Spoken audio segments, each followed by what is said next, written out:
And at this time, we'll please stand for the Pledge of Allegiance, led by Grace Halbrick, and invocation by Steve Forney.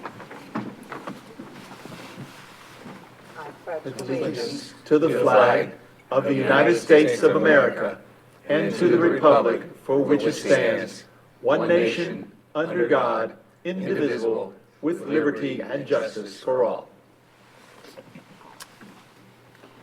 Heavenly Father, thank you for this day. Thank you for all the blessings that you have bestowed upon us. Help keep us grounded as we represent the citizens of Jacksonville in these planning phases. In your name, amen. Amen.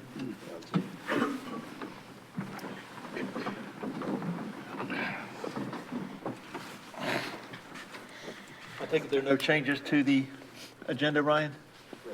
Okay. Hearing no changes, a motion to approve would be in order. So moved.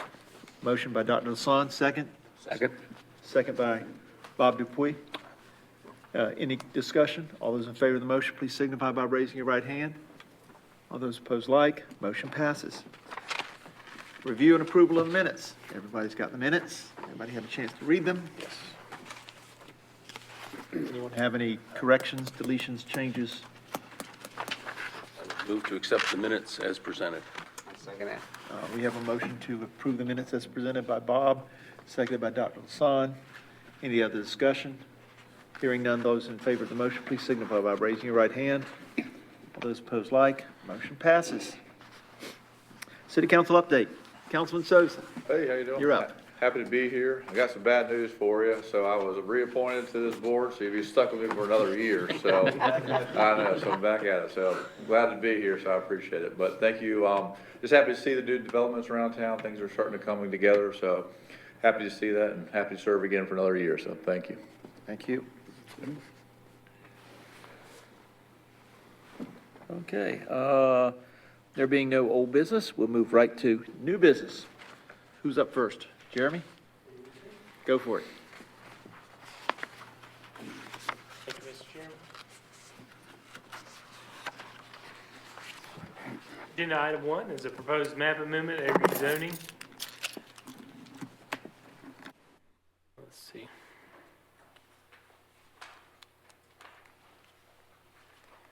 There we go.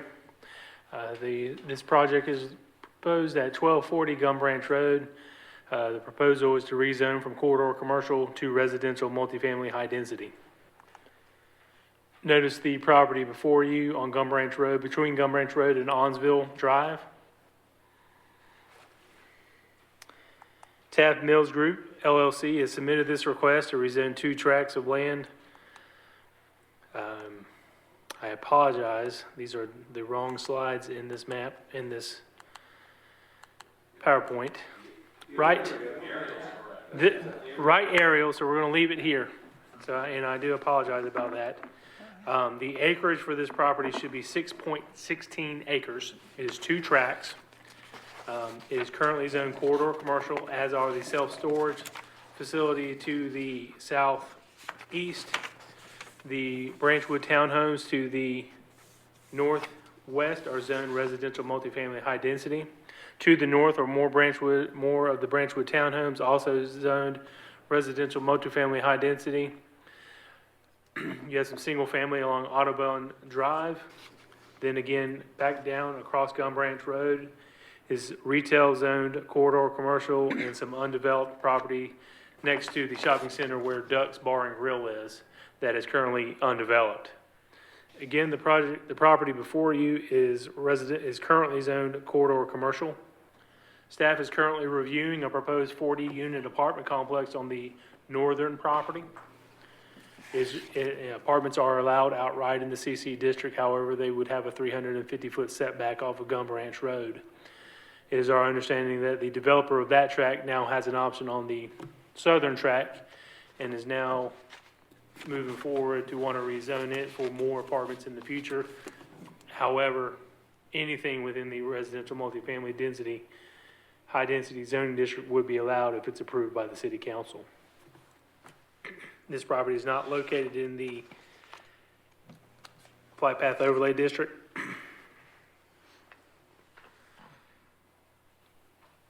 The standard type A buffer would be required along any property that is zoned differently than residential multifamily high density.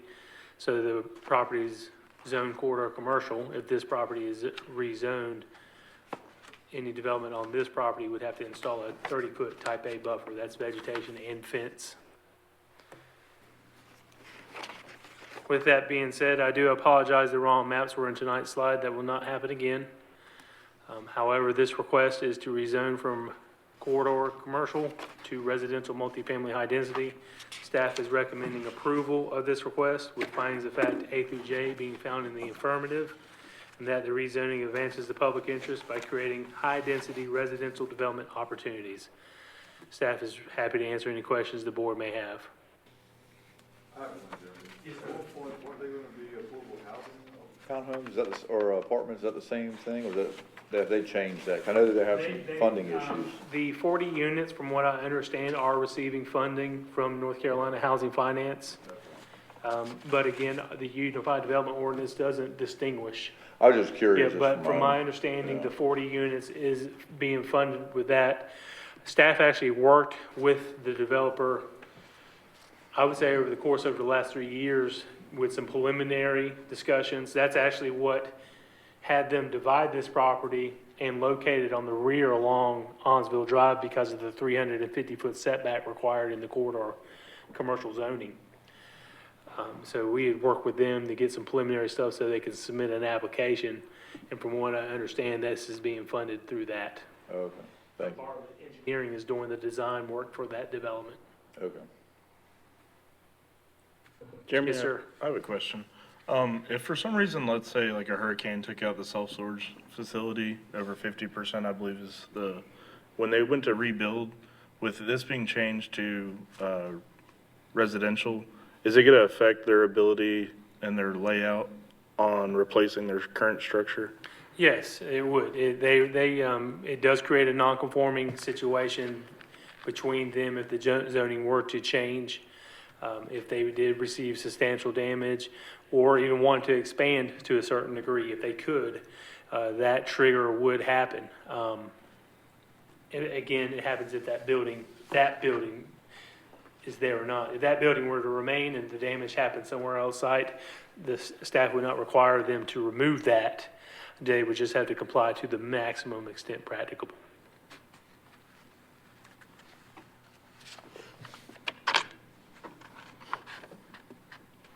So with that being said, are we sort of putting the self-storage facility in a bad position by changing this from commercial corridor to? It does create a non-conforming situation, possibly. Great question, great point. That could be a reason for recommending a denial. Okay. Have they been notified of this situation? They will receive a notice in the mail when we schedule the public hearing before city council. So they're included in this because of what reason? The storage facility is not being proposed to rezone, but Okay. they are adjacent property who will be notified of this rezoning for this property, for these two properties on Gum Ranch Road. But how would they be considered non-conforming? Can you turn to exhibit H? Look at exhibit H. Page 35. So the highlighted parcel is a peach color, well, but it should be the same color that the gold is here to the left and across the street. It's all zoned residential multifamily high density, so don't pay attention to the difference in colors there, that should be the same color. But if you look at on page 33 versus page 35, right now it's all red. So if it's developed today, you'd have a buffer along that unlike zoning boundary. So CC next to RMF HD, there would be a buffer required down that I'm gonna call the western boundary, the northwestern boundary. But now if this changes, the buffering along that northwestern boundary goes away. But now they have to add a buffer on the eastern side. And then if, as member Popkin asked, if that is gonna create a non-conforming site feature. Because right now, they built all the way up to the property line. They do not have a 4-foot perimeter lawn, they do not have a 30-foot type A buffer. So if this gets rezoned to residential multifamily high density, now the property next door has a non-conforming site feature. They don't have buffering. And it's fine until something happens. Then all of a sudden, and that's his concern, valid concern, is that now you have to put in a 30-foot buffer. Unless there's something in the ordinance that excludes that requirement from happening. And as Jeremy stated, if it gets demolished on the one side, but not this side, then we're not gonna say, oh, well, you're redeveloping the site, so you gotta tear that building down to put the buffer in. But if that building were to catch on fire and be completely nuked, then they wouldn't be able to build that back, they'd have to put in a 30-foot buffer. So great question, very good concern. I'm not sure, I was gonna look real quick to see whether there's some exemption that we wrote in a few years ago. And Jeremy, if you know off the top of your head, that exemption that we dealt with the Preston Road rezoning, I know we made some changes, but I don't know that it will be applicable to this. So would not the developer on this project side need to put 30-foot buffer on their side, and then everybody's in compliance? The developing parcel doesn't have to provide the buffer. I'm sorry, yes, they would you'd have a 60-foot buffer at the end of the day. So it would already be there. It would be there on the one parcel, it's also gonna be required to be there on the other parcel, In the future. if it's ever To triggered. redevelop or, like it's Mr. kinda- Hawkins said, receive the Right. damage. But I mean, that's a chance you take, but you can't beat up the people who have the storage facility just because they've been there first. Right, but if something happens, which would trigger it, then they would have to do something. They'd have to give up some of their storage unit or something. Right, but the question's a great question. This rezoning could negatively impact, and one could argue it is negatively impacting the self-storage facility next door because you're creating a non-conforming site feature by virtue of changing this zoning. So what's the negative impact to this developer minus the 350-foot setback? Is that the biggest? And that's just off of Gum Branch, correct? If we were not to, let's say that we Say deny the say this rezoning, did not get passed and we just left it corridor commercial, what's the negative impact for this new developer, the 350 setback? they would not be able to build within 350 feet of Gum Ranch. But that doesn't count for Onsville? Onsville's not a major roadway, so no. And that's the other thing, that's why I turned the mic on, I was gonna explain just to the board, in case you're not familiar. Back 10 years ago, you know, we had a lot of apartment complexes being built along Western Boulevard in the corridor commercial properties, corridor commercial zones. And we had concerns about it taking up a lot of our commercial area on Western Boulevard, Highway 53. And we basically changed the ordinance to still allow multifamily in the corridor commercial zone, but it's gotta be set back off the main highway, 350 feet. So Gum Branch would be deemed a major highway or thoroughfare, whatever is the terminology, but Onsville Drive would not be. And that's why they had, as Jeremy stated, they split the parcel in half. We're reviewing the plan for 44 units on the back half of the property. And now they want to go and take down the front half to possibly build more apartments on the front. That's why they're trying to rezone this. Is the back, I'm sorry, is the back half of the property already zoned residential? It's zoned commercial as well. Sorry, good, Bob. Well, to your point, Chase, the other side of that sword is he's creating more possible customers for himself by allowing this. Sure. Because, you know, based on proximity, if they're not already full, I'm sure that would help it, so. Short term. I'd sure love to hear from him, though. Yeah. So that site, and this is just from knowledge because I deal with the permitting side, it changed hands at the end of last year along with two other sites. The large one on North Marine Boulevard beside Courts Plus. Yeah. And the Iron Guard on Commerce, Center Street. Have all recently changed hands. It'd be the second time in 2 years they've changed hands. Wow. So probably the corporate folks are not located here, are they? Check but I would imagine not. Yeah. I mean, I'm with Chase here, is that sure love to know, you know, if they understand what the potential, I mean, the likelihood it wouldn't happen, but it could happen. So, looking at the UDO, we did create, as I mentioned a minute ago, we created a type C buffer, hardship buffer yard, which is a 10-foot width instead of 30. And Jeremy, feel free to help me out here. No, I remember that amendment, but I cannot recall if it was specific to certain areas. So, I mean, it's possible that the worst impact would be 10 feet plus the buffering. But it could be as bad as 30 feet and with the 30-foot buffer. But that may be a huge difference. I mean, that may sway the board to vote one way or the other, 20 feet versus, 30 versus 10. Because when we redid the area like towards Jeff's Burgers, didn't we Yeah, change that that's to- what I'm talking about. That's Yeah. exactly what I'm talking about. We changed that to 10 because of that, because if those buildings got demolished, they don't have the physical room to do Right. the buffer whatsoever. And this kind of, what I would say, falls in that same category. Right, and I'm just trying to see if I can find the specifics on when that would be applicable. And I just don't want to tell the board wrong information.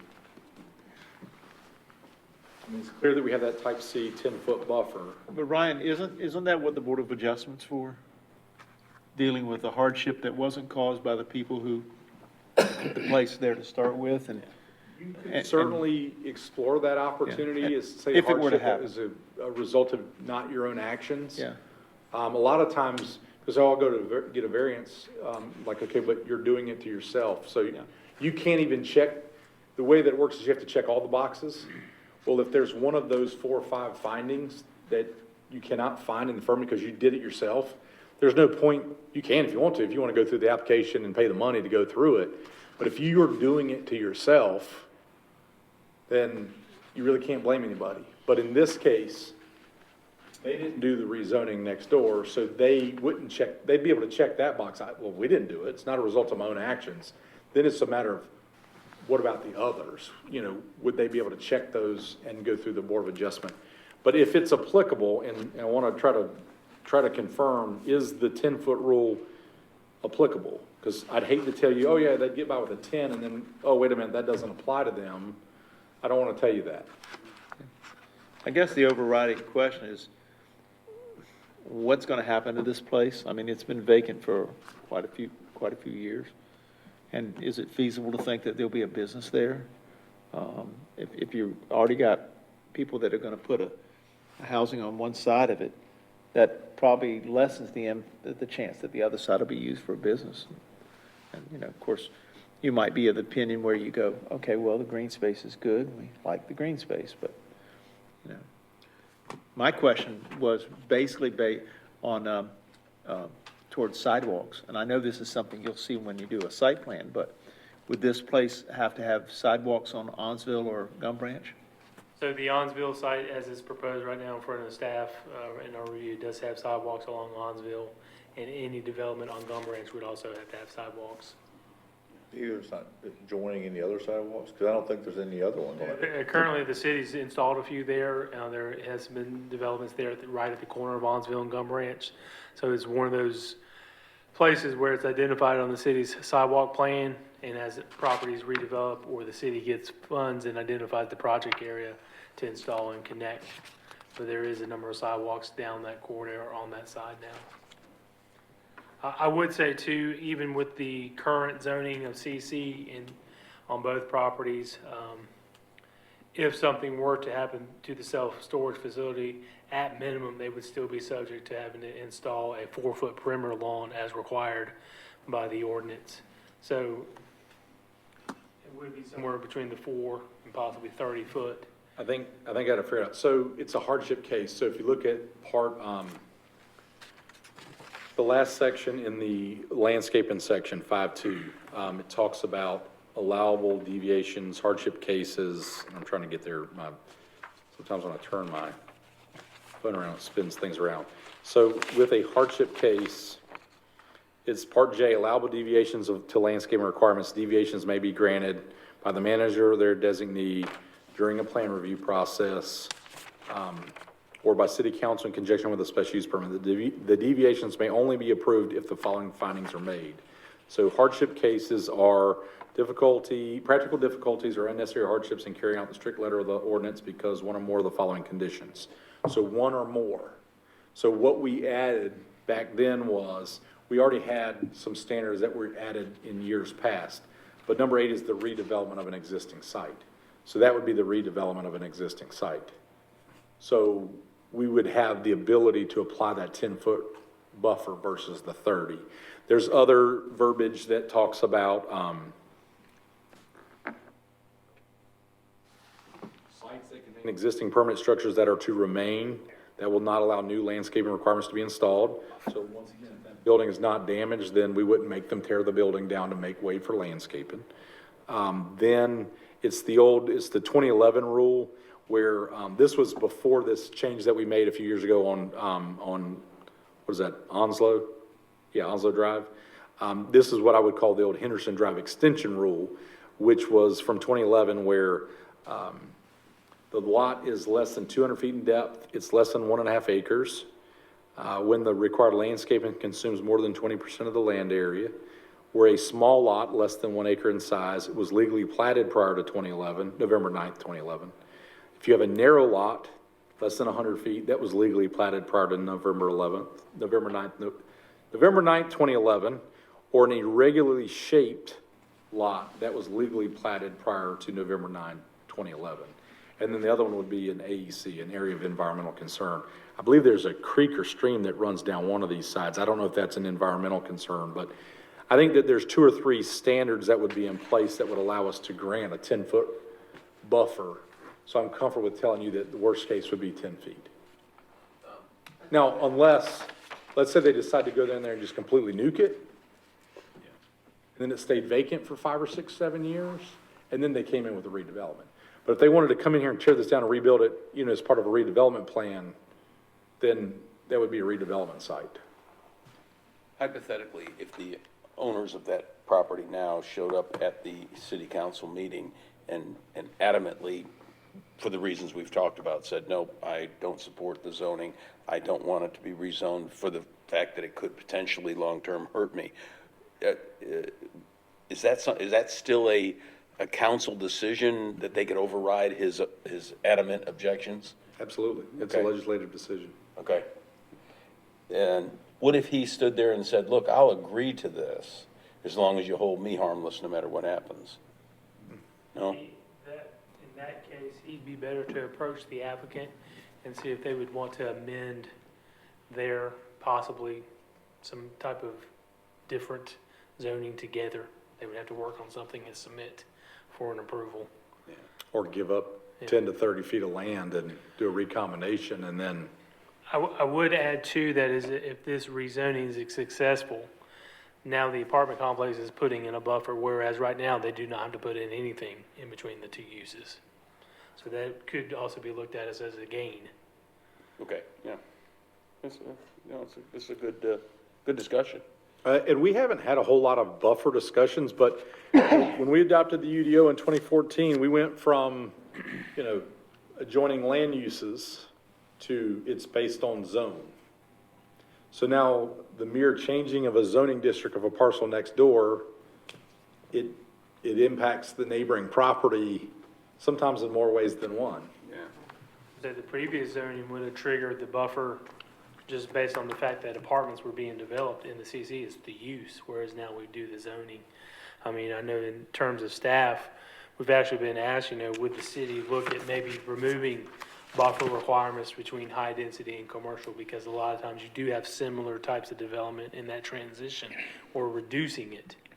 We don't know. We haven't really explored that option. That's probably where I'd look at it is I think we could look at the ordinance and possibly make a change on something like that, where Western Boulevard's a great example. The Parkway we just did, I think last month or the month before, where we're putting these we're making people non-conforming site plans. I believe I'm wording that correctly. Site features. And I think we're creating a gray area for the Parkway, for instance. If those hotels in front of that space burnt down, let's just say, then they're going to be having to put a buffer back in at that point too. I think we're sort of treading a tough spot, the commercial corridor and the high density residential.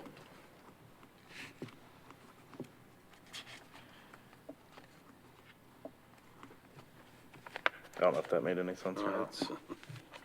Great catch. Any other discussion? will say, Steph, what we'll do is we'll put that more in our buffer analysis. That way when the city council receives it, they'll have that in their staff report, a more thorough buffer analysis, letting them know that here's your impact on your adjacent property that will remain CC, and this is the options that at this current time, we can't speak to if the ordinance were to change at a future date, but if this is what would happen. Well, we've done our job in that, we brought up these things. Chase, thanks a lot for being Great catch. vigilant on it. I'd let you use the gavel here tonight, but, it's a little fun. Yes, it's great. That's what the planning board's supposed to do. Sure. We're supposed to be that first line to pick up things before it gets to city council, and then you're pinned in. You don't have any time to deal with anything. So we'll have our normal notices where we'll have a sign on both Gum Branch Road and Onsville. We'll do plenty of time to send out our notices early on within that 25 to 10-day window in order to give that property owner adequate time to react to receiving that notice.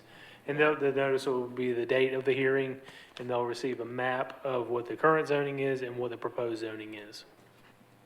Would that let them know too that it's gonna make their property non-conforming in the If you future? want me, I'm happy to add that in there. Yes, please And do. let them know Well, that, and here's the what the bigger issue impacts. too, Jeremy, is the what if, worst case, something knocks his stuff down, that it could potentially impact his ability to rebuild.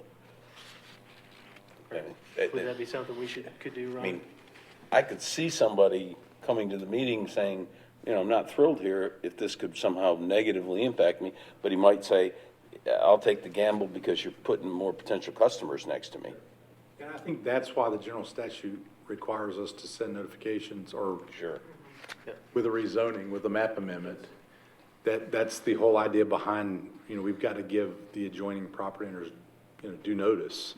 And we do that via the letters that get sent to the property owner of record, 10 to 25 days, as Jeremy stated. We will post a sign on the site, so there'll be a sign posted on the front and the back of this site. And then, we also post, newspaper ad.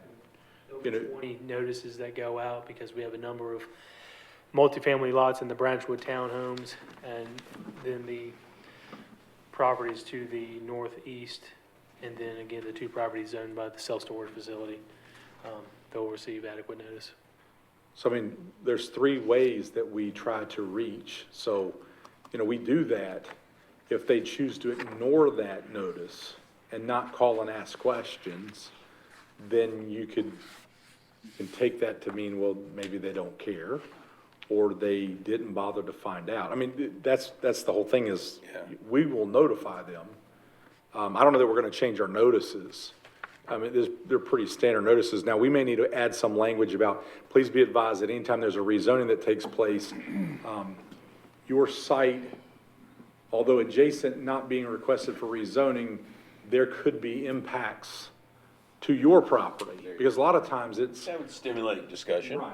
And we may need to change, but that way it goes out anytime to generate that person, oh, well, maybe I need to talk. A lot of times people call and say, hey, why are you trying to change my property zoning? It's like, we're not trying to change yours. You got it because you're within you're an adjacent person. But we can look at making some changes to kind of help make that question be asked. And I think it's a phenomenal question. It's great. Because the answer is, we're not rezoning your property, but, That's right. and that's he needs to say, or she needs to hear that, so that they can make an informed, intelligent decision. And they still might support the change for the commercial At least we've done reasons. everything we can to try to give them a heads up, Yeah. which is, the law requires anyhow, but we can look at change and, I don't want to do something specific to this person that we don't do for everybody. I think that if we add some verbiage that causes anybody that gets a notice in the future, this one and in the future, oh, wait a minute. I want a little bit more clarification. What does that mean? So we'll look at adding something, and that will be what we do moving forward, including this one. We'll make a change to our notices. Thank you, Ryan. Okay, boys and girls, Before somebody makes a motion. go ahead. I'm kind of torn between saying no pending that property owner being notified, or saying yes, knowing that or recommending to council that they approve this, knowing that homeowner, or that property owner will get notified. So, I mean, there's two ways to go in that. What would be the pleasure of the staff? It's the board's recommendation. I think that, if the concern moves you one way, then you go that way. If it moves you the other. I can see it both ways, too. We still love you either way. That's something we'd like defer to a future meeting where we Well, could get I some more- think by sending out the letters and approving, recommending approval, Recommending denial. well, that it still, Either way, it's gonna go fits the before bill. council. Either way, it will go before Yes. council. Oh, yeah. I don't want to put the council in a position that, we recommend it, say, that we decide not to, and, I don't want them to have to stomp on us, but at the same time, I don't feel stomped on. well. We do our job, they do their job. I mean, this is an interesting, what is it, ethical dilemma. My major concern is for the self-storage facility being possibly negative impact due to no fault of their own. So I think that, obviously this is a recommendation, a recommending board. Right. There's no public hearing. So if we were to defer action, which is an option, what would we do? Would we, bring the applicant in? To me, I think that's where, you certainly we look at doing that. I don't know if that would be kind of the. But it's not the applicant, it's the adjacent property owner. I mean, the applicant's So made it would be clear a what public they'd like hearing. to do. Yeah. So Right. we wouldn't advertise, hey, we're gonna have a public hearing at the planning board next month. Your Yeah. property's impacted. I think that that's where you either recommend for or against in this case, and you voice a concern either way. And then a lot of times, we don't do verbatim minutes, but if there's a healthy discussion like this, then we're gonna add some verbiage. But I think you can certainly add a statement in your motion, one way or the other. And then obviously Councilman Sosa's, as the liaison, he's gonna kind of have y'all's concerns, whether you go one way or the other. And that way it can be talked about at the hearing. Now, if people don't show up at the hearing, they don't call staff, then Yeah. maybe that's safe to say, I'm not worried about it. And sometimes that's what you have is, well, I'll deal with whatever I have to deal with. Sometimes it's bigger fish to fry on their part, that, and they don't understand the potential downside to this. I mean, Well, if we defer this thing, you're not gonna send a notice out anyway. no. So we've got to make a decision, either move it forward, whether we recommend for or against. It doesn't make any difference. The notice is not gonna go out until we make a recommendation, and then it goes up to city council, and they have the final gavel, which way it's gonna go. But you all could recommend it now because of this negative impact, or you could say, we have serious concerns, so we're recommending approval, knowing that there's gonna be a public hearing, and then city council needs to take under their, which they'll do anyhow, but take under advisement any public comment that may come out of the result of that negative impact to that user.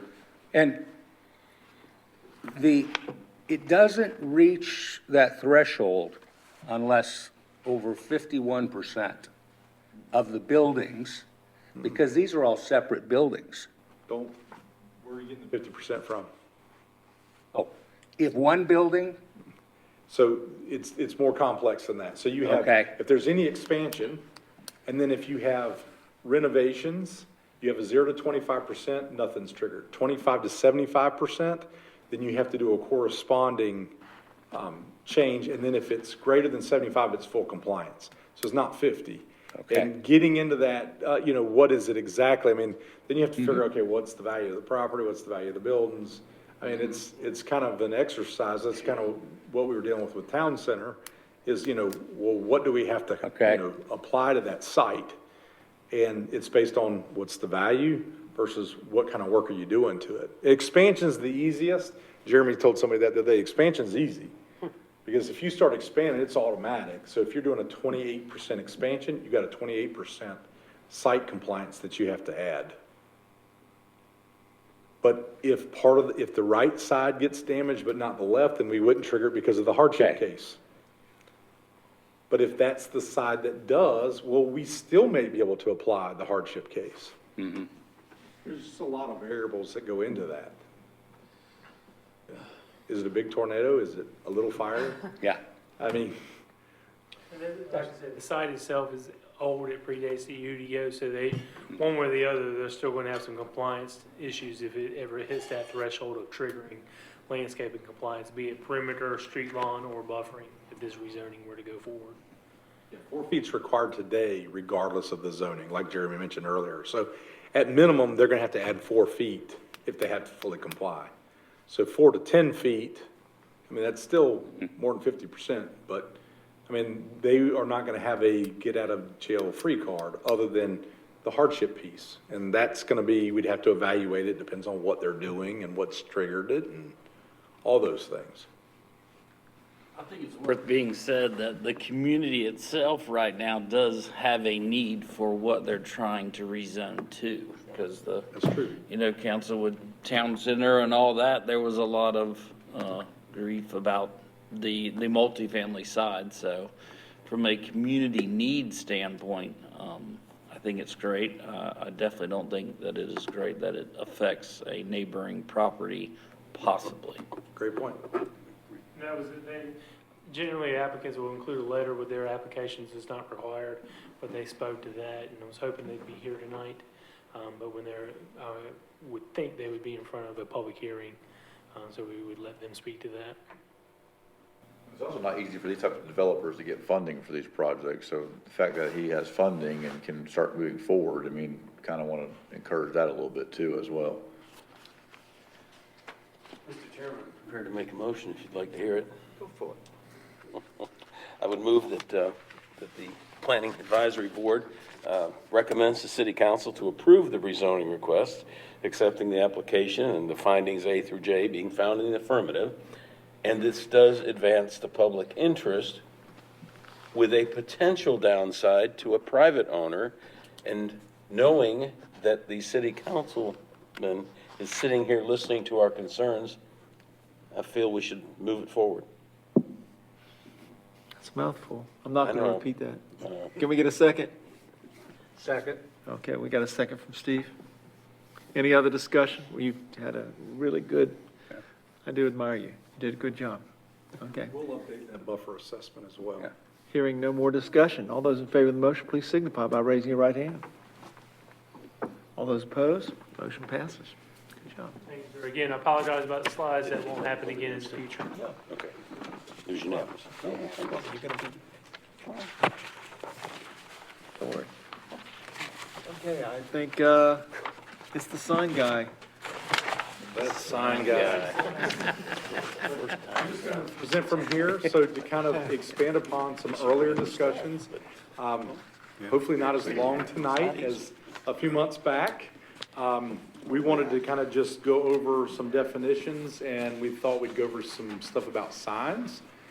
This is our definition. If you look at the definition, and that's, you can find the definition in attachment A in your packet, and also for anybody in, watching on G10, definitions, the whole Unified Development Ordinance can be found online. But basically, if you look, pretty much anything can be deemed a sign. And the way we had to write that after the Board of Adjustment case for the Sleeping Dragon tattoo venue, it's pretty ironclad. But that's not the real point. We just wanted to kind of go over some sign types. I'm going to skip over the verbiage. I have that on here in case we need to go back to it. But tonight, just a quick, we just want to show you some pictures. And most of them will be pretty self-explanatory, so we all probably know where this site is. Was. The site's still there, the building's not there, the sign is no longer there. But seafood, that is an above-roof sign. So if somebody says, well, can I have an above-roof sign? We're not going to get into whether yay or nay, although the answer is no. That would be what they were talking about if they say, well, can I have an above-roof sign?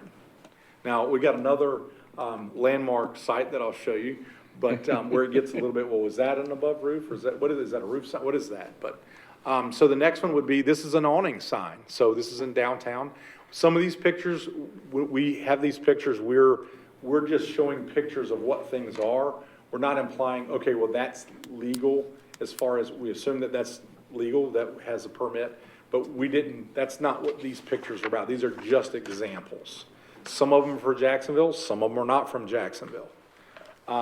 And from a convenience factor, you know, being that we have a huge staff, I'm joking. We really utilize Google Street View, especially, like Jeremy said, you know, hey, I saw the Google card. I actually was behind him on the way home from work the other day. I think the same day you saw him. So, I mean, they run these photos. Like, you can find 22, 23 Google images on Street View now. So we can really grab pictures fairly easily. So that's where this came from. But this is in downtown. So this is an awning sign. This is a banner sign. So it's usually temporary. It's held up by posts, 2 per site, special events kind of deal. Then we've got a billboard. So these are usually, you've got one main billboard company with Lamar. This is where they have billboards. They can only be in our overlay districts. So we're pretty much maxed out right now. I believe based on the number, there's about 83 or 88 of those, only in certain locations. But that's a billboard sign sitting above the Watkins flooring. So the next one, the changeable copy and sign flashing is kind of the point of this. So this here, we have a changeable copy. We refer to it as static. So this is the white part of the sign where you can change out the lettering. It's not electronic, that's why we call it static. So you can put it up there and it's there until you take it down or the wind blows the letters down. But that's the static part of the sign. This is an electronic message center sign. So digital LED, and if you notice between these two signs, you see how there's a big gap between the message center? So my guess is this sign here has been here a long time. They haven't done anything to trigger compliance. More than likely that's non-conforming. May not be, but just a guess. This one's probably conforming because this is newer. But basically the airspace between those two panels, our ordinance says use up to 8 straight lines. So in order to maximize the up to 150 square feet, if that's how much you get, you have to either lower the top part or raise up the bottom part. So like if budget wanted to do something different, more than likely they would slide that bottom part up or they would trim the top part down. Either way, if it's not non-conforming, they would have either option. If it's non-conforming and they'd have to lower it, say 5 feet, then they could go ahead and lower it more than that, or they could lower it 5 and bring the message sign up if they ever trigger compliance. But if you notice with signs where they're kind of closer together today, that's because that measurement, it encompasses that whole area. So with that changeable copy sign, 8 seconds. It's got to stay there for 8 seconds. It can't be animated. It can't fly in, slide in. It should be instantaneous, every 8 seconds. That's as quickly as it can change. They go lower than that, or slower than that, but 8 seconds is the rule. So here's a development entrance sign. So this is the entrance to Carolina Forest. This is also a monument style sign, but for practical purposes here for us, this is a development entrance sign. Another development entrance sign is what you see there at the main road at Western Boulevard to get into the Publix, Home Goods, Ulta, Michael's. Same thing here with the Academy. So they're allowed to put something out there next to the street to get into that development. That could be a commercial development, that could be industrial park, that could be a residential neighborhood, an apartment complex, multiple things that could utilize the development entrance sign. Freestanding's pretty much same thing here with the Circle K sign, just like with the budget sign, just another example. This isn't a changeable, this is just, they'll let you know when the donuts are hot and fresh. And it stays on for longer than 8 seconds. That's good. That means if you want a hot donut, then you can go longer than oh man, I was gonna go, but now the light turned off. You hate when that happens. I've seen it happen before, so. Just another freestanding sign here. This is for First Bank at Henderson and Western. Just another example. Oh, one thing that we learned the other day. So you see the coming soon sign right there on the fence when Jaggers are being constructed? One of our building code officials was looking at something the other day and said, hey, Ryan, Jeremy, hey, you might be interested in knowing this. So during construction, we can't regulate that temporary fence signage. The state has said we can't do anything about it. So, because technically it's a sign, but it's during construction, they have an exemption. All right, internally illuminated, so now we're getting into lights. I don't know if we have a good externally illuminated, but these are two examples. They're not necessarily channel letters. I think the one on the left is channel, the one on the right is not. But they have a light source, but it's behind that colored panel or colored letter in Bouncy Ball, because I think that's what that is in the PetSmart. So there's not like a light fixture that hangs down that illuminates it externally. Some people have signs where there's no light, there's just letters on the building, but then they externally illuminate the sign on the building. And that's required in our downtown zone, externally lit, freestanding signs. So if you look at Starbucks, that's why the Starbucks looks a little different. So downtown has a different set of sign rules than the rest. But they also, if you look at it's a very small monument style sign. They have one. It was about 15 square feet. Yes. So it's not very big for the downtown. So here is an example of a painted on sign. So just since I've been here, we allowed painted on signs. We didn't allow painted on signs. Now we allow painted on signs. But a lot of times people get confused on, well, I want to paint a mural. Well, the problem with a mural versus a sign is this. So both of these are painted on signs. What makes the one on the left a sign, but the one on the right a mural? Well, the one on the left is advertising a service and what they're selling there. That is a painted on sign because it's coffees and bikes. But the one on the right is simply just a welcome to Benson, the town of Benson, with the locomotive, because they got a railroad that literally goes right through the edge of downtown. So, I want to paint a mural. Well, in downtown, you can have a mural. There's a mural program. Sometimes people say, well, I want to paint a mural. We had the call the other day. I want to paint a mural on the side of, say, a big box. Well, if the big box has allowable signage and you want to give up the signage, you want your signage to be a painted on mural, then whether it demonstrates something that you sell or whether it's not something you sell, then there's a provision, but that takes up part of their sign allotment. So here are some portable signs. So if you look, they're literally just sitting on the ground. They are not tied down, no footers. Wind could blow them over. I could pick it up and move it this week, next week, today, tomorrow, tonight. They're portable. And projection signs. So this is something you'd see in downtown where basically it projects off the wall. In most parts of town, you're limited projection to 18 inches off the building wall. But in downtown, you're allowed a little bit more. No, is it still kind of same 18? Okay. So sometimes that could create a challenge for somebody that if they want to put a sign like this, let's say that sticks out 3 or 4 feet, they wouldn't be able to do that because the maximum projection is only 18 inches. And that may be something that you all see us bring forward saying, hey, do we want to allow something that's kind of more perpendicular to the right-of-way versus parallel on the building? Here's another example of a projecting sign. A roof sign. This is that other famous one, kind of like the Fisherman's Wharf. But this is a sign on the roof. And then temporary.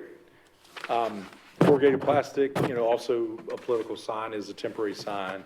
But these are temporary because they're just stuck in the ground and, easily picked up and moved to another location So that's it. That's the sign types that we have. Any questions? Want to go back and any questions on any of the definitions or examples? Or like I said, we had one item tonight and thought we would, add an education piece just to kind of show the board and anybody that may be watching the sign types how they're defined and what it means.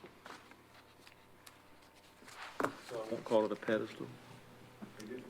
So I won't call it a pedestal. Yeah, no pedestal.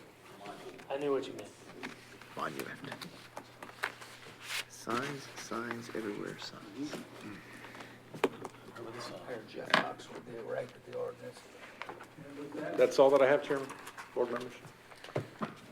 Okay, so I think we're at the end of our, Ryan, I think you're up for reports. Report. No reports, okay. Any other discussions?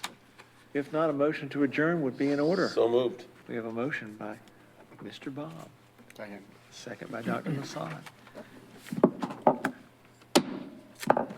We're out. Good work tonight.